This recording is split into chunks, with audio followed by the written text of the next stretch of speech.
എല്ലാവർക്കും കേരള PSC ട്രെൻഡ്സിലേക്ക് വീണ്ടും സ്വാഗതം. നമ്മുടെ ചാനലിൽ ഇപ്പോൾ വന്നുകൊണ്ടിരിക്കുന്നത് SCRT റിവിഷൻ സീരീസ് ആണ്. അത് പ്രകാരമുള്ള ക്ലാസ്സുകളാണ് നിലവിൽ വന്നുകൊണ്ടിരിക്കുന്നത്. അപ്പോൾ നമ്മുടെ റിവിഷൻ സീരീസൊക്കെ എല്ലാവർക്കും ഉപകാരപ്പെട്ടു അല്ലെങ്കിൽ ഉപകാരമായി എന്നറിഞ്ഞതിൽ വളരെ സന്തോഷം.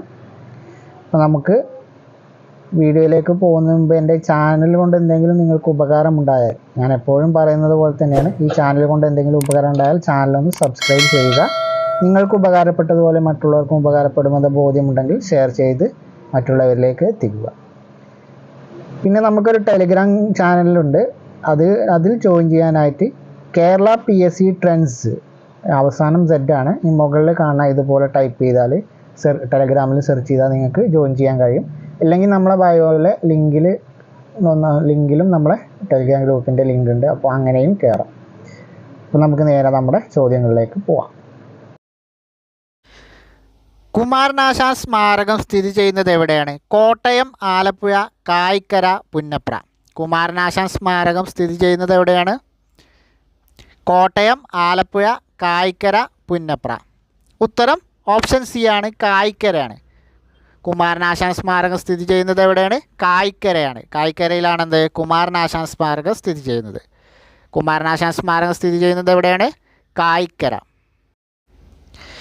സ്വാതന്ത്ര്യം തന്നെ അമൃതം, സ്വാതന്ത്ര്യം തന്നെ ജീവിതം, പാരതന്ത്രം മാനികൾക്ക് മൃതിയേക്കാൾ ഭയാനകം എന്ന വരികൾ കുമാരനാശാൻ്റെ ഏത് കവിതയിലെ വരികളാണ്? ഇപ്പോൾ സ്വാതന്ത്ര്യം തന്നെ അമൃതം, സ്വാതന്ത്ര്യം തന്നെ ജീവിതം, പാരതന്ത്രം മാനികൾക്ക് മൃതിയേക്കാൾ ഭയാനകം എന്ന വരികൾ കുമാരനാശാൻ്റെ ഏത് കവിതയിലെ വരികളാണ്? കരുണ, ദുരവസ്ഥ, ചണ്ടാല ഭിക്ഷുഭി, ഒരു ഉത്ബോധനം. ഇപ്പോൾ സ്വാതന്ത്ര്യം തന്നെ അമൃതം, സ്വാതന്ത്ര്യം തന്നെ ജീവിതം, പാരതന്ത്രം മാനികൾക്ക് മൃതിയേക്കാൾ ഭയാനകം എന്നുള്ളത് കുമാരനാശാൻ്റെ വരികളാണ്. അദ്ദേഹത്തിൻ്റെ ഏത് കവിതയിലെ വരികളാണ്? ഉത്തരം ഓപ്ഷൻ ഡി ആണ്, ഒരു ഉത്ബോധനം എന്ന കവിതയിലെ വരികളാണ്. ഒരു ഉത്ബോധനം എന്ന കുമാരനാശാൻ്റെ കവിതയിലെ വരികളാണെന്ത്? സ്വാതന്ത്ര്യം തന്നെ അമൃതം, സ്വാതന്ത്ര്യം തന്നെ ജീവിതം, പാരതന്ത്രം മാനികൾക്ക് മൃതിയേക്കാൾ ഭയാനകം എന്നുള്ള വരികൾ. ഏതിലാണ്? ഒരു ഉത്ബോധനം എന്ന കവിതയിലെ വരികളാണ്. ആരുടെ കവിത? കുമാരനാശാൻ്റെ കവിത. സ്വാതന്ത്ര്യവും അവകാശവും നിഷേധിക്കുന്ന നിലവിലിരുന്ന വ്യവസ്ഥിതിയെ മാറ്റി പുതിയ ഒന്നിനെ സ്ഥാപിക്കുന്നതിനെയാണ് നമ്മൾ എന്ത് പറയുന്നത്? ഓപ്ഷൻ എ നവോത്ഥാനം, ഓപ്ഷൻ ബി മാനവികത, ഓപ്ഷൻ സി വിപ്ലവം, ഓപ്ഷൻ ഡി ജനാധിപത്യം. ഇപ്പോൾ സ്വാതന്ത്ര്യവും അവകാശവും നിഷേധിക്കുന്ന നിലവിലിരുന്ന വ്യവസ്ഥിതിയെ മാറ്റി പുതിയ ഒന്നിനെ സ്ഥാപിക്കുന്നതിനെ നമ്മൾ എന്താണ് പറയുന്നത്? ഉത്തരം ഓപ്ഷൻ സി ആണ്, വിപ്ലവം. അപ്പോൾ എന്താണ് വിപ്ലവം? സ്വാതന്ത്ര്യവും അവകാശവും നിഷേധിക്കുന്ന നിലവിലുള്ള വ്യവസ്ഥിതിയെ മാറ്റി പുതിയ ഒന്നിനെ സ്ഥാപിക്കുന്നതിനെയാണ് നമ്മൾ എന്ത് പറയുന്നത്? വിപ്ലവം എന്ന് പറയുന്നത്. ഒന്നും കൂടി, വിപ്ലവം എന്ന് പറഞ്ഞാൽ എന്താണ്? സ്വാതന്ത്ര്യവും അവകാശവും നിഷേധിക്കുന്ന നിലവിലിരുന്ന വ്യവസ്ഥിതിയെ മാറ്റി പുതിയ ഒന്നിനെ സ്ഥാപിക്കുന്നതിനെയാണ് നമ്മൾ വിപ്ലവം എന്ന് പറയുന്നത്. ആദ്യകാല വിപ്ലവങ്ങൾക്ക് പ്രേരകമായ പ്രധാന ഘടകം ഏതാണ്? നവോത്ഥാനം, മാനവികത, ശാസ്ത്രബോധം ഇവയൊന്നുമല്ല. ആദ്യകാല വിപ്ലവങ്ങൾക്ക് പ്രേരകമായ പ്രധാന ഘടകം ഏതാണ്? ഉത്തരം ഓപ്ഷൻ എ ആണ്, നവോത്ഥാനമാണ്. അപ്പം നവോത്ഥാനമാണെന്ത്? ആദ്യകാല വിപ്ലവങ്ങൾക്ക് പ്രേരകമായ ഘടകങ്ങൾ. അപ്പം ആദ്യകാല വിപ്ലവങ്ങൾക്ക് പ്രേരകമായ ഘടകങ്ങൾ എന്ന് പറയുന്നത് ഏതാണ്? നവോത്ഥാനമാണ്. ആദ്യകാല വിപ്ലവങ്ങൾക്ക് പ്രേരകമായ ഘടകങ്ങൾ ഏതാണ്? ഘടകം ഏതാണ്? നവോത്ഥാനമാണ്. ഓപ്ഷൻ എ നവോത്ഥാനം. അപ്പോൾ ആദ്യകാല വിപ്ലവങ്ങൾക്ക് പ്രേരകമായ പ്രധാന ഘടകം എന്ന് പറയുന്നത് എന്താണ്? നവോത്ഥാനമാണ്. തെറ്റായ പ്രസ്താവന കണ്ടെത്താനാണ്. തെറ്റായ പ്രസ്താവന. അപ്പോൾ പ്രസ്താവനകളൊന്ന് ജസ്റ്റ് ആദ്യം ഒന്ന് നോക്കാം. രംഗത്തുണ്ടായ പുരോഗതി യൂറോപ്പിൽ 19-ാം നൂറ്റാണ്ടിൽ ജ്ഞാനോദയത്തിന് രൂപം നൽകി. സ്വാതന്ത്ര്യം, സമത്വം, ജനാധിപത്യം, ദേശീയത തുടങ്ങിയ ആശയങ്ങൾ ജ്ഞാനോദയ ചിന്തകർ പ്രചരിപ്പിച്ചു. നിലവിലുണ്ടായിരുന്ന ഏകാധിപത്യ വ്യവസ്ഥകളെ എതിർക്കാൻ ലോകത്തിൻ്റെ വിവിധ ഭാഗങ്ങളിൽ ഇത് പ്രചോദനം നൽകി. ഈ എതിർപ്പുകൾ പല നാടുകളിലും ജനകീയ വിപ്ലവങ്ങളായി വികസിച്ചു. അപ്പോൾ ഇതിലെ തെറ്റായ പ്രസ്താവന ഏതാണ്? ശാസ്ത്രരംഗത്തുണ്ടായ പുരോഗതി യൂറോപ്പിൽ 19-ാം നൂറ്റാണ്ടിൽ ജ്ഞാനോദയത്തിന് രൂപം നൽകി. പ്രസ്താവന ഒന്നാണെന്ത്? തെറ്റ്. 19-ാം നൂറ്റാണ്ടിലല്ല, 18-ാം നൂറ്റാണ്ടിലാണെന്ത്? ജ്ഞാനോദയത്തിന് രൂപം നൽകിയത്. യൂറോപ്പിൽ ജ്ഞാനോദയം രൂപം കൊള്ളുന്നത് എന്നാണ്? 18-ാം നൂറ്റാണ്ടിലാണ്, 19-ാം നൂറ്റാണ്ടിലല്ല. പ്രസ്താവന ഒന്നാണെന്ത്? തെറ്റ്. അപ്പോൾ ശാസ്ത്രരംഗത്തുണ്ടായ പുരോഗതി യൂറോപ്പിൽ 19-ാം നൂറ്റാണ്ടിലല്ല 18-ാം നൂറ്റാണ്ടിൽ ജ്ഞാനോദയത്തിന് രൂപം നൽകി. ഈ ജ്ഞാനോദയ ചിന്തകർ പ്രചരിപ്പിച്ച ആശയങ്ങൾ എന്തൊക്കെയായിരുന്നു? ആശയങ്ങൾ സ്വാതന്ത്ര്യം, സമത്വം, ജനാധിപത്യം, ദേശീയത. സ്വാതന്ത്ര്യം, സമത്വം, ജനാധിപത്യം, ദേശീയത തുടങ്ങിയ ആശയങ്ങളായിരുന്നു ജ്ഞാനോദയ ചിന്തകർ പ്രചരിപ്പിച്ചത്. പിന്നെ നിലവിലുണ്ടായിരുന്ന ഏകാധിപത്യ വ്യവസ്ഥകളെ എതിർക്കാൻ എന്ത് ചെയ്തു? ലോകത്തിൻ്റെ വിവിധ ഭാഗങ്ങളിൽ എന്ത് ചെയ്തു? ഈ ജ്ഞാനോദയ ചിന്തകൾ പ്രചോദനം നൽകി. ഈ എതിർപ്പുകളാണെന്ത് പല നാടുകളിലും ജനകീയ വിപ്ലവങ്ങളായിട്ട് മാറിയത്. അപ്പോൾ ഇതിലാകെയുള്ള തെറ്റ് പ്രസ്താവന 1 അതിൽ തെറ്റെന്താണ്? 19-ാം നൂറ്റാണ്ടിലല്ല 18-ാം നൂറ്റാണ്ടിലാണെന്ത് ജ്ഞാനോദയം ഉണ്ടായത്. പ്രാതിനിധ്യമില്ലാതെ നികുതിയില്ല എന്ന മുദ്രാവാക്യം എന്തുമായി ബന്ധപ്പെട്ടിരിക്കുന്നു? ഫ്രഞ്ച് വിപ്ലവം, അമേരിക്കൻ സ്വാതന്ത്ര്യ സമരം, ചൈനീസ് വിപ്ലവം, റഷ്യൻ വിപ്ലവം. പ്രാതിനിധ്യമില്ലാതെ നികുതിയില്ല എന്ന മുദ്രാവാക്യം ഏതുമായിട്ടാണ് ബന്ധപ്പെട്ടിരിക്കുന്നത്? ഉത്തരം ഓപ്ഷൻ ബി ആണ്, അമേരിക്കൻ സ്വാതന്ത്ര്യ സമരം. അമേരിക്കൻ സ്വാതന്ത്ര്യ സമരവുമായി ബന്ധപ്പെട്ട പ്രധാനപ്പെട്ട ഒരു മുദ്രാവാക്യമാണെന്ത്? പ്രാതിനിധ്യമില്ലാതെ നികുതിയില്ല എന്നുള്ളത്. അപ്പോൾ പ്രാതിനിധ്യമില്ലാതെ നികുതിയില്ല എന്ന മുദ്രാവാക്യം ഏത് സംഭവവുമായി ബന്ധപ്പെട്ടിരിക്കുന്നു എന്ന് ചോദിച്ചാൽ അമേരിക്കൻ സ്വാതന്ത്ര്യ സമരവുമായി ബന്ധപ്പെട്ടതാണെന്ത്? പ്രാതിനിധ്യമില്ലാതെ നികുതിയില്ല എന്ന മുദ്രാവാക്യം. ഇപ്പോൾ പ്രാതിനിധ്യമില്ലാതെ നികുതിയില്ല എന്ന മുദ്രാവാക്യം അമേരിക്കൻ സ്വാതന്ത്ര്യ സമരവുമായി ബന്ധപ്പെട്ടിരിക്കുന്നു. അടുത്തതും എന്താണ്? തെറ്റായ പ്രസ്താവന കണ്ടെത്താനാണ്. 16-ാം നൂറ്റാണ്ടിൻ്റെ ആരംഭം മുതൽ യൂറോപ്പിൽ നിന്ന് വടക്കേ അമേരിക്കയിലേക്ക് കുടിയേറ്റം തുടങ്ങി. 16-ാം നൂറ്റാണ്ടിൻ്റെ ആരംഭം മുതൽ യൂറോപ്പിൽ നിന്ന് വടക്കേ അമേരിക്കയിലേക്ക് കുടിയേറ്റം തുടങ്ങി. അതെന്താണ്? ശരിയാണ്. അപ്പോൾ യൂറോപ്പിൽ നിന്ന് വടക്കേ അമേരിക്കയിലേക്ക് കുടിയേറ്റം തുടങ്ങിയത് ഏത് നൂറ്റാണ്ടിലാണെന്ന് ചോദിച്ചാൽ 16-ാം നൂറ്റാണ്ടിൻ്റെ ആരംഭത്തിലാണ്. വിഭവങ്ങൾ കൈയടക്കുക എന്നതായിരുന്നു ഈ കുടിയേറ്റത്തിൻ്റെയൊക്കെ പ്രധാന ലക്ഷ്യം. അതും എന്താണ്? ശരിയാണ്. വിഭവങ്ങൾ കൈയടക്കുക എന്നതായിരുന്നു എന്ത്? ഈ കുടിയേറ്റങ്ങളുടെയൊക്കെ പ്രധാന ലക്ഷ്യം. 18-ാം നൂറ്റാണ്ടോടെ ഇംഗ്ലണ്ട് വടക്കേ അമേരിക്കയുടെ തെക്കൻ തീരങ്ങളിൽ 12 കോളനികൾ സ്ഥാപിച്ചു. 18-ാം നൂറ്റാണ്ടോടെ ഇംഗ്ലണ്ട് വടക്കേ അമേരിക്കയുടെ തെക്കൻ തീരങ്ങളിൽ 12 കോളനികൾ സ്ഥാപിച്ചു. ഈ ഒരു പ്രസ്താവനയാണ് എന്ത്? ഇതിൽ തെറ്റ്. എന്താണ് ഇതിലെ തെറ്റ്? 12 അല്ല 13 കോളനികളാണ് എന്ത്? സ്ഥാപിച്ചത്. 18-ാം നൂറ്റാണ്ടോടെ ഇംഗ്ലണ്ട് വടക്കേ അമേരിക്കയുടെ തെക്കൻ തീരങ്ങളിൽ 13 കോളനികളാണ് സ്ഥാപിച്ചത്, 12 അല്ല. അതാണ് ഇതിലെ തെറ്റ്. അസംസ്കൃത വസ്തുക്കൾ ശേഖരിക്കാനും ഉൽപ്പന്നങ്ങൾ വിറ്റഴിക്കാനുമുള്ള കമ്പോളമായും എന്ത് ചെയ്തു? കോളനികളെ മാറ്റി. അപ്പോൾ അസംസ്കൃത വസ്തുക്കൾ ശേഖരിക്കാനും ഉൽപ്പന്നങ്ങൾ വിറ്റഴിക്കാനുമുള്ള കമ്പോളമായും എന്ത് ചെയ്തു? കോളനികളെ മാറ്റി. അപ്പോൾ ഒന്നുകൂടി നമുക്ക് നോക്കാം. 16-ാം നൂറ്റാണ്ടിൻ്റെ ആരംഭം മുതലാണെന്ത്? യൂറോപ്പിൽ നിന്ന് വടക്കേ അമേരിക്കയിലേക്കുള്ള കുടിയേറ്റം തുടങ്ങിയത്. അപ്പോൾ യൂറോപ്പിൽ നിന്ന് വടക്കേ അമേരിക്കയിലേക്കുള്ള കുടിയേറ്റം തുടങ്ങിയത് ഏത് നൂറ്റാണ്ടിലാണ്? 16-ാം നൂറ്റാണ്ടിലാണ്. 16-ാം നൂറ്റാണ്ടിൻ്റെ ആരംഭത്തിലാണ്. വിഭവങ്ങൾ കൈയടക്കുക എന്നതായിരുന്നു എന്ത്? ഈ ഒരു കുടിയേറ്റത്തിൻ്റെ ലക്ഷ്യം. 18-ാം നൂറ്റാണ്ടോടെ, അതായത് കുടിയേറ്റം തുടങ്ങി 2 നൂറ്റാണ്ടിന് ശേഷം 18-ാം നൂറ്റാണ്ടോടെ എന്ത് ചെയ്തു? ഇംഗ്ലണ്ട് വടക്കേ അമേരിക്കയുടെ തെക്കൻ തീരങ്ങളിൽ എന്ത് ചെയ്തു? 13 കോളനികൾ സ്ഥാപിച്ചു. അസംസ്കൃത വസ്തുക്കൾ ശേഖരിക്കാനും ഉൽപ്പന്നങ്ങൾ വിറ്റഴിക്കാനുമുള്ള കമ്പോളമായും എന്ത് ചെയ്തു? കോളനികളെ മാറ്റി. അപ്പോൾ ഇതിലെ തെറ്റായ പ്രസ്താവന എന്ന് പറയുന്ന 3ാമത്തെ പ്രസ്താവനയാണ്. 12 കോളനികൾ എന്നുള്ളത് തെറ്റാണ്. 13 കോളനികളാണ് എന്ത്? ഇംഗ്ലണ്ട് വടക്കൻ അമേരിക്കയുടെ തെക്കൻ തീരങ്ങളിൽ സ്ഥാപിച്ചത്. 1492-ൽ അമേരിക്ക കണ്ടെത്തിയത് ആര്? അപ്പോൾ അമേരിക്കൻ ഉപഭൂഖണ്ഡം കണ്ടെത്തിയത് എന്നാണ്? 1492-ലാണ്. ആരാണ് അമേരിക്ക കണ്ടെത്തിയത്? Christopher Columbus, Vasco da Gama, Magellan ഇവരാരുമല്ല. ആരാണ് അമേരിക്ക കണ്ടെത്തിയത്? ക്രിസ്റ്റഫർ കൊളംബസ് ആണ്. കൊളംബസ് ഇത് കണ്ടെത്തുമ്പോൾ കൊളംബസിൻ്റെ വിചാരം ഇത് ഇന്ത്യ ആണ് എന്നുള്ളതായിരുന്നു. അതുകൊണ്ടാണെന്ത് ഇവരെ റെഡ് ഇന്ത്യൻസ് എന്ന് വിളിക്കാനുള്ള കാരണം. അപ്പോൾ അമേരിക്കൻ ഉപഭൂഖണ്ഡം കണ്ടെത്തിയത് എന്നാണ്? 1492, 1500-ന് 8 വർഷം മുമ്പ് 1492-ലാണ് അമേരിക്ക കണ്ടെത്തിയത്. ആരാണ് കണ്ടെത്തിയത്? ക്രിസ്റ്റഫർ കൊളംബസ് ആണെന്ത്? അമേരിക്ക കണ്ടെത്തിയത്. ക്രിസ്റ്റഫർ കൊളംബസ് ആണെന്ത്? അമേരിക്ക കണ്ടെത്തിയത്. 1492-ലാണ് അമേരിക്ക കണ്ടെത്തിയത്. ആരാണ് കണ്ടെത്തിയത്? ക്രിസ്റ്റഫർ കൊളംബസ് എന്ന നാവികനാണ് അമേരിക്ക കണ്ടെത്തിയത്. അദ്ദേഹം അത് കണ്ടെത്തുമ്പോൾ അത് ഇന്ത്യ ആണെന്നുള്ള വിചാരമായിരുന്നു അദ്ദേഹത്തിന്. അതുകൊണ്ട് അവിടുത്തെ ആളുകളെ അദ്ദേഹം റെഡ് ഇന്ത്യൻസ് എന്നാണ് വിളിച്ചിരുന്നത്. 17-ാം നൂറ്റാണ്ടിൽ ഇംഗ്ലണ്ട് രാജാവിൻ്റെ മതപീഡനത്തെ തുടർന്ന് മേഫ്ലവർ എന്ന കപ്പലിൽ അമേരിക്കയിലെത്തിയ അവിടെ ആദ്യമായി കോളനികൾ സ്ഥാപിച്ച ഒരു വിഭാഗം ഇംഗ്ലീഷുകാർ അറിയപ്പെടുന്നത് എന്താണ്? റെഡ് ഇന്ത്യൻസ്, ലാറ്റിൻ അമേരിക്കൻസ്, തീർത്ഥാടക പിതാക്കൾ, നീഗ്രോയിഡുകൾ. അപ്പോൾ 17-ാം നൂറ്റാണ്ടിൽ ഇംഗ്ലണ്ടിലെ രാജാവിൻ്റെ മതപീഡനത്തെ തുടർന്ന് മേഫ്ലവർ എന്ന കപ്പലിൽ അമേരിക്കയിലെത്തി അവിടെ ആദ്യമായി കോളനികൾ സ്ഥാപിച്ച ഒരു വിഭാഗം ഇംഗ്ലീഷുകാർ അറിയപ്പെടുന്നത് എന്താണ്? ഉത്തരം ഓപ്ഷൻ സി ആണ്, തീർത്ഥാടക പിതാക്കൾ അല്ലെങ്കിൽ ഫാദർ ഓഫ് പിൽഗ്രിമേജ് അഥവാ തീർത്ഥാടക പിതാക്കൾ എന്നാണ് ഇവർ അറിയപ്പെടുന്നത്. അപ്പോൾ ആരാണ് തീർത്ഥാടക പിതാക്കൾ? 17-ാം നൂറ്റാണ്ടിൽ ഇംഗ്ലണ്ട് രാജാവിൻ്റെ മതപീഡനത്തെ തുടർന്ന് മേഫ്ലവർ എന്ന കപ്പലിൽ അമേരിക്കയിലെത്തി അവിടെ കോളനികൾ സ്ഥാപിച്ച ഒരു വിഭാഗം ഇംഗ്ലീഷുകാരെയാണ് എന്ത് തീർത്ഥാടക പിതാക്കൾ എന്ന് വിളിക്കുന്നത്. അപ്പോൾ 17-ാം നൂറ്റാണ്ടിലാണ് എന്ത് ഇംഗ്ലണ്ടിലെ രാജാവിൻ്റെ മതപീഡനത്തെ തുടർന്ന് അമേരിക്കയിലെത്തിയ ആളുകളാണ് ആര്? തീർത്ഥാടന പിതാക്കൾ. ഇവർ അമേരിക്കയിലേക്ക് പോയ കപ്പൽ ഏതാണ്?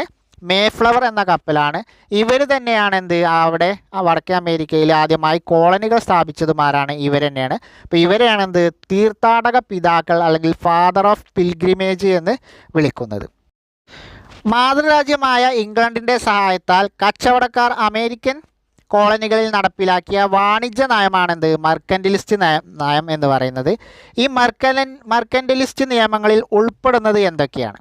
ഇപ്പോൾ മാതൃരാജ്യമായ ഇംഗ്ലണ്ടിൻ്റെ സഹായത്തോടെ ഇംഗ്ലീഷ് കച്ചവടക്കാർ അമേരിക്കൻ കോളനികളിൽ നടപ്പിലാക്കിയ വാണിജ്യ നയം എന്താണ് അറിയപ്പെടുന്നത്?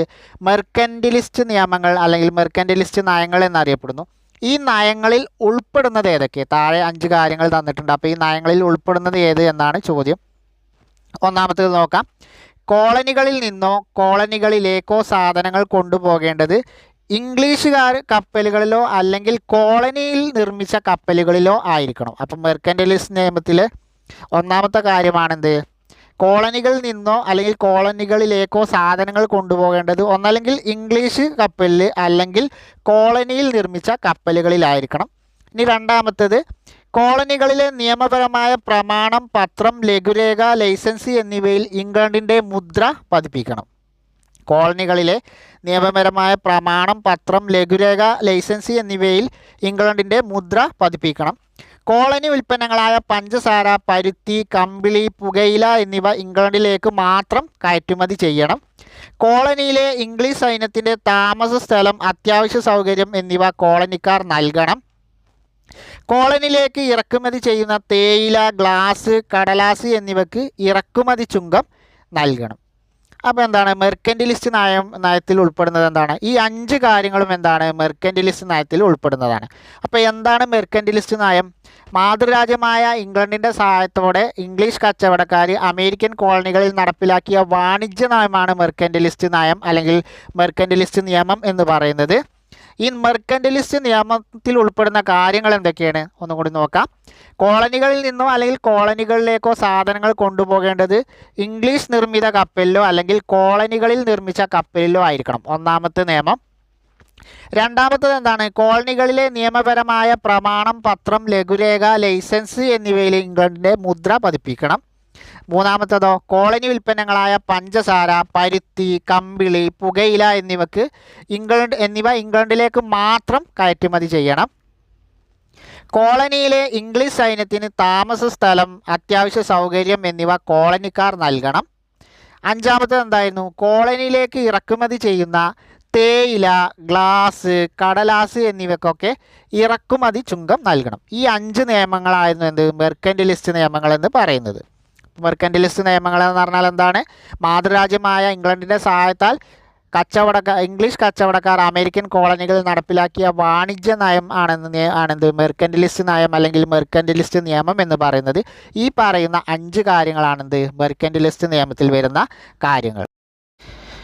ബോസ്റ്റൺ ടീ പാർട്ടി നടന്ന വർഷം 1773 ഡിസംബർ 14, 1773 ഡിസംബർ 16, 1773 ഒക്ടോബർ 12, 1773 നവംബർ 13. അപ്പോൾ ബോസ്റ്റൺ ടീ പാർട്ടി നടന്ന വർഷം ഏതാണ്? വർഷവും ദിവസവുമാണ് ചോദിച്ചിട്ടുള്ളത്. അപ്പോൾ ബോസ്റ്റൺ ടീ പാർട്ടി എന്താണ് വളരെ പ്രധാനപ്പെട്ട ഒരു സംഭവമായിരുന്നു അമേരിക്കൻ സ്വാതന്ത്ര്യ സമരവുമായി ബന്ധപ്പെട്ട്. അപ്പോൾ ബോസ്റ്റൺ ടീ പാർട്ടി നടന്ന വർഷം ഏതാണ്?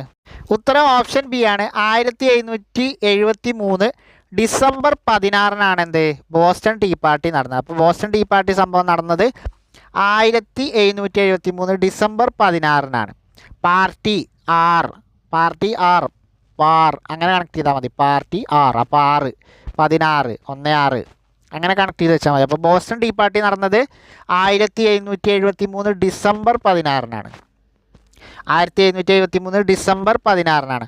അപ്പോൾ തേയിലക്ക് നികുതി ചുമത്തിയതിൽ പ്രതിഷേധിച്ചുകൊണ്ട് എന്ത് ചെയ്തു, റെഡ് ഇന്ത്യൻസിൻ്റെ വേഷം ധരിച്ചുകൊണ്ട് ഇംഗ്ലീഷ് കപ്പലിൽ കയറിക്കൊണ്ട് എന്ത് ചെയ്തു 376 ചാക്ക് തേയിലകൾ കടലിലേക്ക് ഒഴുക്കി. ഈ ഒരു സംഭവമാണ് ബോസ്റ്റൺ ടീ പാർട്ടി എന്ന് പറയുന്നത്. ഇത് 1773 ഡിസംബർ 16-ന് 16-നാണ് എന്ത് ബോസ്റ്റൺ ടീ പാർട്ടി സംഭവം നടന്നത്. മനുഷ്യന് ചില മൗലികാവകാശങ്ങളുണ്ട്, അതിനെ ഹനിക്കാൻ ഒരു ഗവൺമെൻറ്റിനും അവകാശമില്ല. ആരുടെ വാക്കുകളാണ്? മനുഷ്യന് ചില മൗലികാവകാശങ്ങളുണ്ട്, അതിനെ ഹനിക്കാൻ ഒരു ഗവൺമെൻറ്റിനും അവകാശമില്ല എന്ന് പറഞ്ഞത് ആരാണ്? Thomas pain, Thomas Jefferson, Benjamin Franklin, John Locke. Thomas pain, Thomas Jefferson, Benjamin Franklin, John Locke. അപ്പോൾ മനുഷ്യന് ചില അവകാശങ്ങളുണ്ട്, അതിനെ ഹനിക്കാൻ ഒരു ഗവൺമെൻറ്റിനും അവകാശമില്ല എന്ന് പറഞ്ഞത് ആരാണ്? ജോൺ ലോക്കാണ്. ജോൺ ലോക്കാണ് എന്ത് പറഞ്ഞത്? മനുഷ്യന് ചില മൗലികാവകാശങ്ങളുണ്ട്, അതിനെ ഹനിക്കാൻ ഒരു ഗവൺമെൻറ്റിനും അവകാശമില്ല എന്ന് പറഞ്ഞത് ആരാണ്? ജോൺ ലോക്കാണ്. ആരാണ്? John Locke. ഏതെങ്കിലും വിദേശ ശക്തിക്ക് അഥവാ ഇംഗ്ലണ്ടിന് ഈ വൻകര വടക്കേ അമേരിക്ക ദീർഘകാലം കീഴടങ്ങി കഴിയണമെന്ന് യുക്തിക്ക് നിരക്കുന്നതല്ല. ആരുടെ വാക്കുകൾ? ഏതെങ്കിലും വിദേശ ശക്തിക്ക് അഥവാ ഇംഗ്ലണ്ടിന് ഈ വൻകര അഥവാ വടക്കേ അമേരിക്കൻ വൻകര ദീർഘകാലം കീഴടങ്ങി കഴിയണമെന്നത് യുക്തിക്ക് നിരക്കുന്നതല്ല. ആരുടേതാണ് ഈ ഒരു വാക്കുകൾ? John Locke, Thomas Jefferson, Thomas pain, Benjamin Franklin. ഉത്തരം ഓപ്ഷൻ സി ആണ്, തോമസ് പെയിൻ ആണ്. അപ്പോൾ തോമസ് പെയിൻ്റെ വാക്കുകളാണെന്ത്? ഏതെങ്കിലും വിദേശ ശക്തിക്ക് ഈ വൻകര ദീർഘകാലം കീഴടങ്ങി കഴിയണമെന്നത് യുക്തിക്ക് നിരക്കുന്നതല്ല എന്ന വാക്കുകൾ ആരുടേതാണ്? തോമസ് പെയിനിൻ്റെ വാക്കുകളാണ്. തോമസ് പെയിനിൻ്റെ വാക്കുകളാണ്. ഇംഗ്ലണ്ടിൻ്റെ നിയമങ്ങൾക്കും നയങ്ങൾക്കുമെതിരെ പ്രതികരിക്കാനായി 1774 ഫിലാഡൽഫിയയിൽ സമ്മേളിച്ച ഒന്നാം കോണ്ടിനെൻ്റൽ കോൺഗ്രസ് സമ്മേളനത്തിൽ പങ്കെടുക്കാത്ത കോളനി. ഒരു കോളനി ഒഴികെ 13 കോളനികളിൽ ഒരു കോളനി ഒഴികെയുള്ള ബാക്കി എല്ലാ കോളനികളും എന്ത് ചെയ്തു? ഒന്നാം കോണ്ടിനെൻ്റൽ കോൺഗ്രസ് സമ്മേളനത്തിൽ പങ്കെടുത്തിട്ടുണ്ട്. ഒന്നാം കോണ്ടിനെൻ്റൽ കോൺഗ്രസ് സമ്മേളനം നടന്നത് എന്നാണ്? 1774-ലാണ്. എന്താണ് കോണ്ടിനെൻ്റൽ കോൺഗ്രസ് സമ്മേളനം എന്ന് പറഞ്ഞാൽ? ഇംഗ്ലണ്ടിൻ്റെ നിയമങ്ങൾക്കും നയങ്ങൾക്കുമെതിരെ പ്രതികരിക്കാൻ ഫിലാഡൽഫിയയിൽ ചേർന്ന സമ്മേളനമാണെന്ത്? കോണ്ടിനെൻ്റൽ കോൺഗ്രസ് സമ്മേളനം എന്ന് അറിയപ്പെടുന്നത്. 1774-ലാണ് ആദ്യത്തെ കോണ്ടിനെൻ്റൽ കോൺഗ്രസ് സമ്മേളനം ചേർന്നത്. അതിൽ പങ്കെടുക്കാത്ത കോളനി ഏതാണ്? New York, Maryland, Virginia, Georgia. ഉത്തരം ഓപ്ഷൻ ഡി ആണ്, ജോർജിയയാണ്. ജോർജിയ ഒഴികെയുള്ള ബാക്കി 12 കോളനികളും എന്ത് ചെയ്തു? ഈ ഒരു കോണ്ടിനെൻ്റൽ കോൺഗ്രസ് സമ്മേളനത്തിൽ പങ്കെടുത്തു. അപ്പോൾ ഒന്നാം കോണ്ടിനെൻ്റൽ കോൺഗ്രസ് സമ്മേളനം നടന്ന വർഷം 1774. എന്താണ് കോണ്ടിനെൻ്റൽ കോൺഗ്രസ് സമ്മേളനം എന്ന് പറഞ്ഞാൽ? ഇംഗ്ലണ്ടിൻ്റെ നിയമങ്ങൾക്കും നയങ്ങൾക്കുമെതിരെ പ്രതികരിക്കാനായി ഫിലാഡൽഫിയയിൽ ചേർന്ന സമ്മേളനമാണെന്ത്? കോണ്ടിനെൻ്റൽ കോൺഗ്രസ് സമ്മേളനം എന്ന് പറയുന്നത്. അപ്പോൾ ഒന്നാം കോണ്ടിനെൻ്റൽ കോൺഗ്രസ് സമ്മേളനം ചേർന്നത് എവിടെയാണ്? ഫിലാഡൽഫിയയിൽ ചേർന്ന വർഷം 1774. അതിൽ പങ്കെടുക്കാത്ത കോളനി ഏതാണ്? ജോർജിയയാണ്. അപ്പോൾ ജോർജിയ ഒഴികെയുള്ള ബാക്കി 12 കോളനികളും എന്ത് ചെയ്തു? ഒന്നാം കോണ്ടിനെൻ്റൽ കോൺഗ്രസ് സമ്മേളനത്തിൽ പങ്കെടുത്തു. 1774 ഫിലാഡൽഫിയ, ഒന്നാം കോണ്ടിനെൻ്റൽ കോൺഗ്രസ് സമ്മേളനം. ജോർജിയ പങ്കെടുത്തില്ല. ഫിലാഡൽഫിയയിൽ 1775 ചേർന്ന രണ്ടാം കോണ്ടിനെൻ്റൽ കോൺഗ്രസ് സമ്മേളനത്തിൽ കോണ്ടിനെൻ്റൽ സൈന്യത്തിൻ്റെ തലവനായി തിരഞ്ഞെടുത്തത് ആരെയാണ്? അപ്പോൾ ഒന്നാം കോണ്ടിനെൻ്റൽ കോൺഗ്രസ് സമ്മേളനം 1774-ലാണ് ചേർന്നതെന്ന് പറഞ്ഞു, ഫിലാഡൽഫിയയിലായിരുന്നു. അതിൻ്റെ പിറ്റേ വർഷം 1775 രണ്ടാം കോണ്ടിനെൻ്റൽ കോൺഗ്രസ് സമ്മേളനവും ചേർന്നു. അതും എവിടെയായിരുന്നു? ഫിലാഡൽഫിയയായിരുന്നു. ആ സമ്മേളനത്തിൽ കോണ്ടിനെൻ്റൽ സൈന്യത്തിൻ്റെ തലവനായിട്ട് ഒരാളെ തിരഞ്ഞെടുത്തു. അത് ആരാണ്? Option A Thomas Jefferson, option B Benjamin Franklin, option C George Washington, option D Thomas pain. അപ്പോൾ ആരെയാണ് കോണ്ടിനെൻ്റൽ സൈന്യത്തിൻ്റെ തലവനായി തിരഞ്ഞെടുത്തത്? ഓപ്ഷൻ സി ജോർജ് വാഷിങ്ടൺ ആണ്. അപ്പോൾ ജോർജ് വാഷിങ്ടണിനെയാണ് 1775 ഫിലാഡൽഫിയയിൽ ചേർന്ന രണ്ടാം കോണ്ടിനെൻ്റൽ കോൺഗ്രസ് സമ്മേളനത്തിൽ കോണ്ടിനെൻ്റൽ സൈന്യത്തിൻ്റെ തലവനായി തിരഞ്ഞെടുത്തത്. 1775 രണ്ടാം കോണ്ടിനെൻ്റൽ കോൺഗ്രസ് സമ്മേളനത്തിൽ കോണ്ടിനെൻ്റൽ സൈന്യത്തിൻ്റെ തലവനായി തിരഞ്ഞെടുത്തത് ആരെയാണ്? ജോർജ് വാഷിങ്ടണിനെയാണ്. ഉത്തരം ഓപ്ഷൻ സി ആണ്, ജോർജ് വാഷിങ്ടൺ. അപ്പോൾ 1775 ഫിലാഡൽഫിയയിൽ ചേർന്ന രണ്ടാം കോണ്ടിനെൻ്റൽ കോൺഗ്രസ് സമ്മേളനത്തിൽ ജോർജ് വാഷിങ്ടണിനെ കോണ്ടിനെൻ്റൽ സൈന്യത്തിൻ്റെ തലവനായി തിരഞ്ഞെടുത്തു. കോണ്ടിനെൻ്റൽ സൈന്യത്തിൻ്റെ തലവനാരാണ്? ജോർജ് വാഷിങ്ടൺ ആണ്. ഏത് സമ്മേളനത്തിലാണ് തിരഞ്ഞെടുത്തത്? രണ്ടാം കോണ്ടിനെൻ്റൽ കോൺഗ്രസ് സമ്മേളനത്തിലാണ് തിരഞ്ഞെടുത്തത്. വർഷം 1775, സ്ഥലം ഫിലാഡൽഫിയയാണ്. അപ്പോൾ 1ഉം 2ഉം കോണ്ടിനെൻ്റൽ കോൺഗ്രസ് സമ്മേളനം നടന്ന സ്ഥലം ഫിലാഡൽഫിയയാണ്. ഒന്നാമത്തത് 1774, രണ്ടാമത്തത് 1775. ജോർജ് വാഷിങ്ടണിനെ കോണ്ടിനെൻ്റൽ സൈന്യത്തിൻ്റെ സൈന്യാധിപനായി തെരഞ്ഞെടുത്തു. കോമൺ സെൻസ് എന്ന ലഘുലേഖയിലൂടെ ഇംഗ്ലണ്ടിൽ നിന്ന് വേർപിരിയുകയാണ് അമേരിക്കക്കാരെ സംബന്ധിച്ച് വിവേകപൂർവമായ പ്രവൃത്തിയെന്ന് പ്രഖ്യാപിച്ചത് ആരാണ്?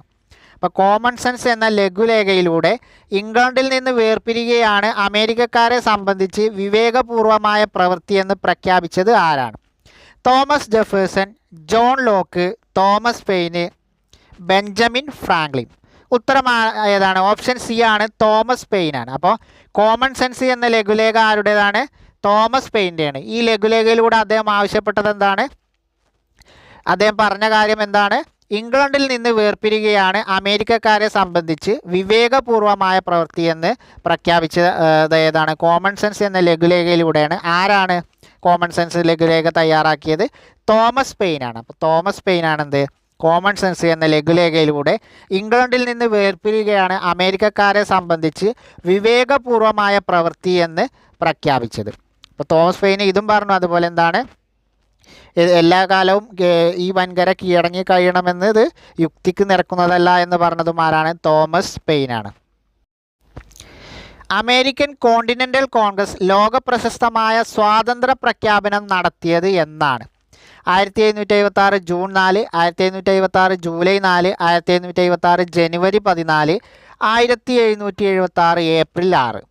അപ്പോൾ ലോകപ്രശസ്തമായ സ്വാതന്ത്ര്യ പ്രഖ്യാപനം നടത്തിയത് ആരാണ്? അമേരിക്കൻ കോണ്ടിനെൻ്റൽ കോൺഗ്രസ് ആണ്. എന്നാണ് അമേരിക്കൻ കോണ്ടിനെൻ്റൽ കോൺഗ്രസ് ലോകപ്രശസ്തമായ സ്വാതന്ത്ര്യ പ്രഖ്യാപനം നടത്തിയത്, അല്ലെങ്കിൽ ഫ്രീഡം ഓഫ് ഡിക്ലറേഷൻ നടത്തിയത് എന്നാണ്? ഉത്തരം ഓപ്ഷൻ ബി ആണ്, 1776 ജൂലൈ 4 1776 ജൂലൈ 4. അപ്പോൾ രണ്ടാം കോണ്ടിനെൻ്റൽ കോൺഗ്രസ് സമ്മേളനം കഴിഞ്ഞ പിറ്റേ വർഷം ജൂലൈ 4 എന്ത്? അമേരിക്കൻ കോണ്ടിനെൻ്റൽ കോൺഗ്രസ് ലോകപ്രശസ്തമായ സ്വാതന്ത്ര്യ പ്രഖ്യാപനം നടത്തിയത്. അമേരിക്കൻ കോണ്ടിനെൻ്റൽ കോൺഗ്രസ് ലോകപ്രശസ്തമായ സ്വാതന്ത്ര്യ പ്രഖ്യാപനം നടത്തിയതെന്നാണ്? 1776 ജൂലൈ 4. 1776 ജൂലൈ 4. ഒന്നാം കോണ്ടിനെൻ്റൽ കോൺഗ്രസ് സമ്മേളനം 1774. അത് കഴിഞ്ഞ് 2 വർഷങ്ങൾക്ക് ശേഷം 1776 ജൂലൈ 4 എന്ത്? ലോകപ്രശസ്തമായ സ്വാതന്ത്ര്യ പ്രഖ്യാപനം നടത്തിയത്. ആര്? American continental Congress. അമേരിക്കൻ സ്വാതന്ത്ര്യ പ്രഖ്യാപനം തയ്യാറാക്കിയത് ആരൊക്കെയാണ്? അമേരിക്കൻ സ്വാതന്ത്ര്യ പ്രഖ്യാപനം തയ്യാറാക്കിയത് ആരാണ്? 2 പേർ ചേർന്നാണ്. 1 Thomas pain, 2 Benjamin Franklin, 3 Thomas Jefferson, 4 John Locke. അപ്പോൾ ഇവരിൽ ആരൊക്കെ ചേർന്നാണ് അമേരിക്കൻ സ്വാതന്ത്ര്യ പ്രഖ്യാപനം തയ്യാറാക്കിയത്? ഉത്തരം ബെഞ്ചമിൻ ഫ്രാങ്ക്ലിനും തോമസ് ജെഫേഴ്സണും ചേർന്നാണെന്ത്? അമേരിക്കൻ സ്വാതന്ത്ര്യ പ്രഖ്യാപനം തയ്യാറാക്കിയത്. അപ്പോൾ ഉത്തരം എന്താണ് വരിക? 2, 3 എന്നിവ എന്നാണ് വരിക. ഉത്തരം 2, 3 എന്നിവയാണ്. ഇപ്പോൾ പ്രശസ്തമായ അമേരിക്കൻ സ്വാതന്ത്ര്യ പ്രഖ്യാപനം നടത്തിയത് 1776 ജൂലൈ 4 പറഞ്ഞു. ഈ സ്വാതന്ത്ര്യ പ്രഖ്യാപനം തയ്യാറാക്കിയത് ആരൊക്കെയാണ്? ബെഞ്ചമിൻ ഫ്രാങ്ക്ലിനും തോമസ് ജെഫേഴ്സണും. ബെഞ്ചമിൻ ഫ്രാങ്ക്ലിനും തോമസ് ജെഫേഴ്സണുമാണെന്ത്? അമേരിക്കൻ സ്വാതന്ത്ര്യ പ്രഖ്യാപനം തയ്യാറാക്കിയത്. 1776 ജൂലൈ 4 എന്ത്? അമേരിക്കൻ സ്വാതന്ത്ര്യ പ്രഖ്യാപനം നടത്തിയത്. അപ്പോൾ പ്രശസ്തമായ അമേരിക്കൻ സ്വാതന്ത്ര്യ പ്രഖ്യാപനം നടത്തിയത് 1776 ജൂലൈ 4. ഇത് തയ്യാറാക്കിയത് ആരൊക്കെയാണ്? ബെഞ്ചമിൻ ഫ്രാങ്ക്ലിനും തോമസ് ജെഫേഴ്സണുമാണെന്ത്? പ്രശസ്തമായ സ്വാതന്ത്ര്യ പ്രഖ്യാപനം തയ്യാറാക്കിയത്. തെറ്റായ പ്രസ്താവന തിരഞ്ഞെടുക്കാനാണ്. താഴെ കുറച്ച് പ്രസ്താവനകൾ തന്നിട്ടുണ്ട്, അതിൽ നിന്ന് തെറ്റായ പ്രസ്താവന തിരഞ്ഞെടുക്കണം. സ്വാതന്ത്ര്യ പ്രഖ്യാപനത്തോടെ ഇംഗ്ലണ്ടും അമേരിക്കൻ കോളനികളും ആരംഭിച്ച യുദ്ധം 1781 അവസാനിച്ചു. 1776 എന്ത്? സ്വാതന്ത്ര്യ പ്രഖ്യാപനം നടത്തിയത്. അതിനുശേഷം ഇംഗ്ലണ്ടും അമേരിക്കൻ കോളനികളും തമ്മിൽ എന്ത് ചെയ്തു? ഒരു യുദ്ധമുണ്ടായി. ഈ യുദ്ധം 1781 അവസാനിച്ചു. ആ പ്രസ്താവന എന്താണ്? ശരിയാണ്, 1781 എന്തൊരു ഈ യുദ്ധം അവസാനിച്ചത്. 1783 പാരീസ് ഉടമ്പടി പ്രകാരം ഇംഗ്ലണ്ട് 13 കോളനികളുടെ സ്വാതന്ത്ര്യം അംഗീകരിച്ചു. ഇപ്പോൾ യുദ്ധത്തിന് ശേഷം 1781 യുദ്ധം അവസാനിച്ചു. അതിനും 2 വർഷത്തിന് ശേഷം 1783 പാരീസ് ഉടമ്പടി പ്രകാരം ഇംഗ്ലണ്ട് എന്ത് ചെയ്തു? 13 കോളനികളുടെയും സ്വാതന്ത്ര്യം അംഗീകരിച്ചു. അപ്പോൾ 1783 പാരീസ് ഉടമ്പടി പ്രകാരമാണെന്ത് 13 കോളനികളും സ്വാതന്ത്ര്യമായത്. ഫിലാഡൽഫിയയിൽ ചേർന്ന ഭരണഘടനാ സമ്മേളനം തോമസ് ജെഫേഴ്സന്റെ നേതൃത്വത്തിൽ അമേരിക്കൻ ഭരണഘടന തയ്യാറാക്കി. അതെന്താണ്? തെറ്റായ പ്രസ്താവനയാണ്. കാരണം അമേരിക്കൻ ഭരണഘടന തയ്യാറാക്കിയത് ആരാണ്? ജെയിംസ് മാഡിസൺ ആണ്. ജെയിംസ് മാഡിസൺ ആണ് അമേരിക്കൻ ഭരണഘടന തയ്യാറാക്കിയത്. ഫിലാഡൽഫിയയിൽ ചേർന്ന ഭരണഘടനാ സമ്മേളനം തോമസ് ജെഫേഴ്സന്റെ അല്ല, ജെയിംസ് മാഡിസന്റെ നേതൃത്വത്തിലാണെന്ത് അമേരിക്കൻ ഭരണഘടന തയ്യാറാക്കിയത്. അപ്പോൾ പ്രസ്താവന 3 തെറ്റ്. എന്താണ് തെറ്റ്? അമേരിക്കൻ ഭരണഘടന തയ്യാറാക്കിയത് തോമസ് ജെഫേഴ്സൺ അല്ല, ജെയിംസ് മാഡിസൺ ആണ്. ഇനി 4ാമത്തെ പ്രസ്താവന, പുതിയ ഭരണഘടന പ്രകാരം രൂപീകരിക്കപ്പെട്ട അമേരിക്കൻ ഐക്യനാടുകളുടെ ആദ്യത്തെ പ്രസിഡന്റായി കോണ്ടിനെൻ്റൽ സൈന്യത്തിൻ്റെ തലവനായിരുന്ന ജോർജ് വാഷിങ്ടൺ തിരഞ്ഞെടുക്കപ്പെട്ടു. അതും ശരിയാണ്. അപ്പോൾ അമേരിക്കൻ ഐക്യനാടുകളുടെ ആദ്യത്തെ പ്രസിഡന്റ് ആരാണ്? ജോർജ് വാഷിങ്ടൺ ആണ്. ഇദ്ദേഹം ആരായിരുന്നു? കോണ്ടിനെൻ്റൽ സൈന്യത്തിൻ്റെ സൈന്യാധിപനായിരുന്നു ജോർജ് വാഷിങ്ടൺ. അപ്പോൾ ഒന്നുകൂടി പറയാം. സ്വാതന്ത്ര്യ പ്രഖ്യാപനത്തോടെ ഇംഗ്ലണ്ടും അമേരിക്കൻ കോളനികളും ആരംഭിച്ച യുദ്ധം അവസാനിച്ചത് 1781 1783 പാരീസ് ഉടമ്പടി പ്രകാരം 13 കോളനികളും സ്വതന്ത്രമായി. ഫിലാഡൽഫിയയിൽ ചേർന്ന ഭരണഘടനാ സമ്മേളനം ആരുടെ നേതൃത്വത്തിലാണ്? തോമസ് ജെഫേഴ്സന്റെ അല്ല, ജെയിംസ് മാഡിസന്റെ നേതൃത്വത്തിലാണ് അമേരിക്കൻ ഭരണഘടന തയ്യാറാക്കിയത്. പുതിയ ഭരണഘടന പ്രകാരം രൂപീകരിക്കപ്പെട്ട അമേരിക്കൻ ഐക്യനാടുകളുടെ ആദ്യത്തെ പ്രസിഡന്റായി ജോർജ് വാഷിങ്ടൺ തിരഞ്ഞെടുക്കപ്പെട്ടു. ആരായിരുന്നു ജോർജ് വാഷിങ്ടൺ? കോണ്ടിനെൻ്റൽ സൈന്യത്തിൻ്റെ സൈന്യാധിപനായിരുന്നു. അപ്പോൾ ഇതിലെ തെറ്റ് പ്രസ്താവന 3 അമേരിക്കൻ ഭരണഘടന തയ്യാറാക്കിയത് ആരാണ്? ജെയിംസ് മാഡിസൺ ആണ്, അല്ലാതെ തോമസ് ജെഫേഴ്സൺ അല്ല. അതാണ് ഇതിലെ തെറ്റായ പ്രസ്താവന. എല്ലാ മനുഷ്യരും തുല്യരായി സൃഷ്ടിക്കപ്പെട്ടിരിക്കുന്നു എന്ന് തുടങ്ങുന്നത് എന്തിലാണ്? മാഗ്ന കാർട്ട, അമേരിക്കൻ ഭരണഘടന, അമേരിക്കൻ സ്വാതന്ത്ര്യ പ്രഖ്യാപനം, ഫ്രഞ്ച് വിപ്ലവം. അപ്പോൾ എല്ലാ മനുഷ്യരും തുല്യരായി സൃഷ്ടിക്കപ്പെട്ടിരിക്കുന്നു എന്ന് തുടങ്ങുന്നത് എവിടെയാണ്? അമേരിക്കൻ സ്വാതന്ത്ര്യ പ്രഖ്യാപനത്തിലാണ്. അമേരിക്കൻ സ്വാതന്ത്ര്യ പ്രഖ്യാപനത്തിലാണെന്ത് എല്ലാ മനുഷ്യരും തുല്യരായി സൃഷ്ടിക്കപ്പെട്ടിരിക്കുന്നു എന്ന വരികളിൽ തുടങ്ങുന്നത്. എല്ലാ മനുഷ്യരും തുല്യരായി സൃഷ്ടിക്കപ്പെട്ടിരിക്കുന്നു എന്ന വരികളിൽ ആരംഭിക്കുന്നത് എന്താണ്? അമേരിക്കൻ സ്വാതന്ത്ര്യ പ്രഖ്യാപനമാണ്. അപ്പോൾ അമേരിക്കൻ സ്വാതന്ത്ര്യ പ്രഖ്യാപനമാണെന്ത് എല്ലാ മനുഷ്യരും തുല്യരായി സൃഷ്ടിക്കപ്പെട്ടിരിക്കുന്നു എന്നുള്ള വരികളിലൂടെ ആരംഭിക്കുന്നത്. അപ്പോൾ എല്ലാ മനുഷ്യരും തുല്യരായി സൃഷ്ടിക്കപ്പെട്ടിരിക്കുന്നു എന്ന് തുടങ്ങുന്നത് എവിടെയാണെന്ന് ചോദിച്ചാൽ അമേരിക്കൻ സ്വാതന്ത്ര്യ പ്രഖ്യാപനത്തിൻ്റെ തുടക്കത്തിലുള്ള വരികളാണെന്ത് എല്ലാ മനുഷ്യരും തുല്യരായി സൃഷ്ടിക്കപ്പെട്ടിരിക്കുന്നു എന്നത്. സ്വാതന്ത്ര്യദിന പ്രഖ്യാപനം തയ്യാറാക്കിയത് നമ്മൾ പറഞ്ഞു തോമസ് ജെഫേഴ്സണും അതുപോലെ എന്താണ് ജെയിംസ് ഫ്രാങ്ക്ലിനുമാണ്. അമേരിക്കൻ ഭരണഘടന തയ്യാറാക്കിയത് ജെയിംസ് മാഡിസൺ ആണ്. ഇതൊക്കെ നമ്മൾ എന്താണ് നേരത്തെ ചോദ്യങ്ങളിൽ ചർച്ച ചെയ്തതാണ്. അപ്പോൾ ഇനി നമുക്ക് ഈ ഒരു വീഡിയോയിലെ അവസാനത്തെ ചോദ്യമാണ് അടുത്തത്. അപ്പോൾ അതിലേക്ക് പോവാം, അത് നോക്കാം. അവസാനത്തെ ചോദ്യം നോക്കാം. അമേരിക്കൻ സ്വാതന്ത്ര്യ സമരം ചെലുത്തിയ സ്വാധീനങ്ങളിൽ ഉൾപ്പെടുന്നത് ഏതൊക്കെയാണ്? അപ്പോൾ അമേരിക്കൻ സ്വാതന്ത്ര്യ സമരം എന്ത് ചെയ്തു? ചില സ്വാധീനങ്ങൾ ചെലുത്തി. ആ സ്വാധീനങ്ങളിൽ ഉൾപ്പെടുന്നത് ഏതൊക്കെയെന്നാണ് ചോദ്യം. പ്രസ്താവനകൾ നോക്കാം. പിൽക്കാല സ്വാതന്ത്ര്യ സമരങ്ങൾക്കും വിപ്ലവങ്ങൾക്കും പ്രചോദനവും ലക്ഷ്യബോധവും നൽകി. അതെന്താണ്? ശരിയാണ്. റിപ്പബ്ലിക്കൻ ഭരണരീതി എന്ന ആശയം മുന്നോട്ട് വെച്ചു. ആദ്യത്തെ എഴുതപ്പെട്ട ഭരണഘടന തയ്യാറാക്കി. സംസ്ഥാനങ്ങൾക്ക് സ്വാതന്ത്ര്യവും അധികാരവും നൽകുന്ന ഫെഡറൽ രാഷ്ട്രം എന്ന ആശയം ലോകത്തിന് നൽകി. അപ്പോൾ എന്താണ്? ഈ 4 കാര്യവും എന്താണ്? അമേരിക്കൻ സ്വാതന്ത്ര്യ സമരം ചെലുത്തിയ സ്വാധീനങ്ങളിൽ ഉൾപ്പെടുന്നതാണ്. ഈ 4 കാര്യങ്ങളും എന്താണ്? അമേരിക്കൻ സ്വാതന്ത്ര്യ സമരം ചെലുത്തിയ സ്വാധീനങ്ങളിൽ ഉൾപ്പെടുന്ന കാര്യങ്ങളാണ്. എന്തൊക്കെയാണ്? അമേരിക്കൻ സ്വാതന്ത്ര്യ സമരം പിൽക്കാല സ്വാതന്ത്ര്യ സമരങ്ങൾക്കും വിപ്ലവങ്ങൾക്കും പ്രചോദനവും ലക്ഷ്യബോധവും നൽകി. ഒന്നാമത്തെ സ്വാധീനം. രണ്ടാമത്തേത് റിപ്പബ്ലിക്കൻ ഭരണരീതി എന്ന ആശയം മുന്നോട്ട് വെച്ചു. രണ്ടാമത്തെ സ്വാധീനം എന്താണ്? റിപ്പബ്ലിക്കൻ ഭരണരീതി എന്ന ആശയം മുന്നോട്ട് വെച്ചു. മൂന്നാമത്തതോ ആദ്യത്തെ എഴുതപ്പെട്ട ഭരണഘടന തയ്യാറാക്കി. ആദ്യത്തെ എഴുതപ്പെട്ട ഭരണഘടന ഏതാണ്? അമേരിക്കൻ ഭരണഘടനയാണ്. അത് തയ്യാറാക്കിയത് എന്താണ്? അമേരിക്കയിലാണ്. അപ്പോൾ എന്താണ്? ആദ്യത്തെ എഴുതപ്പെട്ട ഭരണഘടന തയ്യാറാക്കി. എന്നാൽ ഏറ്റവും വലിയ എഴുതപ്പെട്ട ഭരണഘടന എന്ന് പറഞ്ഞാൽ അത് നമ്മുടെ ഇന്ത്യയുടെ ഭരണഘടനയാണ്. ആദ്യത്തേത് എന്ന് ചോദിച്ചാൽ അമേരിക്കയാണ്. എഴുതപ്പെട്ട ഭരണഘടനയിൽ ആദ്യത്തേത് അമേരിക്കയാണ്. ഏറ്റവും വലുത് അല്ലെങ്കിൽ ഏറ്റവും കൂടുതലുള്ളത് എന്നൊക്കെ ചോദിച്ചാൽ എന്താണ്? ഇന്ത്യയുടെ ഭരണഘടനയാണ്.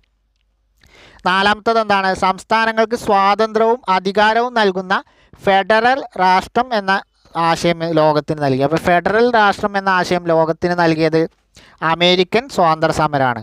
നമുക്കറിയാം 13 കോളനികൾ എന്താണ് 13 രാഷ്ട്രങ്ങളായി, അതായത് 13 ഫെഡറൽ സ്റ്റേറ്റ് ആയി. അപ്പോൾ 13 കോളനികൾ 13 ഫെഡറൽ സ്റ്റേറ്റ് ആയി. അപ്പോൾ ഫെഡറൽ രാഷ്ട്രം എന്ന ആശയം ലോകത്തിന് നൽകിയത് ആരാണ്? എന്താണ്? അമേരിക്കൻ സ്വാതന്ത്ര്യ സമരമാണെന്ത് ഫെഡറൽ രാഷ്ട്രം എന്ന ആശയം ലോകത്തിന് നൽകിയത്. അപ്പോൾ അമേരിക്കൻ സ്വാതന്ത്ര്യ സമരം എന്താണ്? ഇപ്പോൾ ഇത്രയും ലോകത്തിൻ്റെ അമേരിക്കൻ സ്വാതന്ത്ര്യ സമരം ചെലുത്തിയ സ്വാധീനങ്ങളാണെന്ത് ഈ പറഞ്ഞ കാര്യങ്ങളൊക്കെ.